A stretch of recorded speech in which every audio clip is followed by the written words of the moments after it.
Tá fedendo demais, bicho. Que diabo é isso, velho? Expulso. Anda. Oi? Vai que eu tô esperando Pega nas ainda, perninhas velho. dele aí, ó. Não, eu vou estender seu colchão. Eu vou estender, você não fala que eu não fiz nada Vem com cá. você. Não pode não, Vem cá. Você, companhia. Não vou deixar você pelo menos dormir. Você vai, na moral. Nossa sacola aí. Vou deitar aí.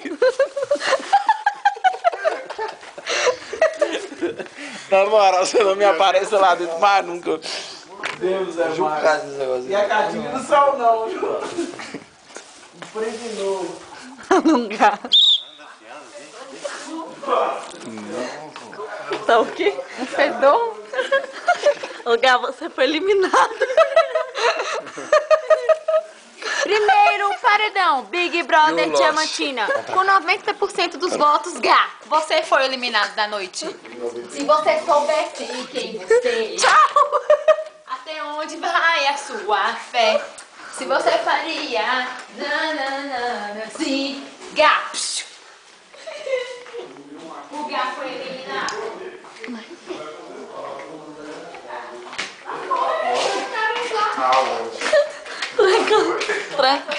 Trancaram lá. Não, que quarto fedorento. Tá fedendo demais, é nada. Tá fedido.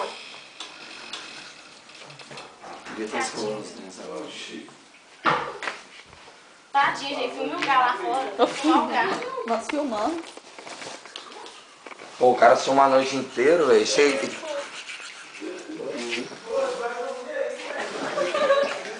E tá lá fora. Vamos abrir só a janela pra gente ver. Só a janela pra gente ver ele. Abre a janela e ele pula. Segura. Oi! Tá bom aí? Você foi eliminado! Você foi eliminado!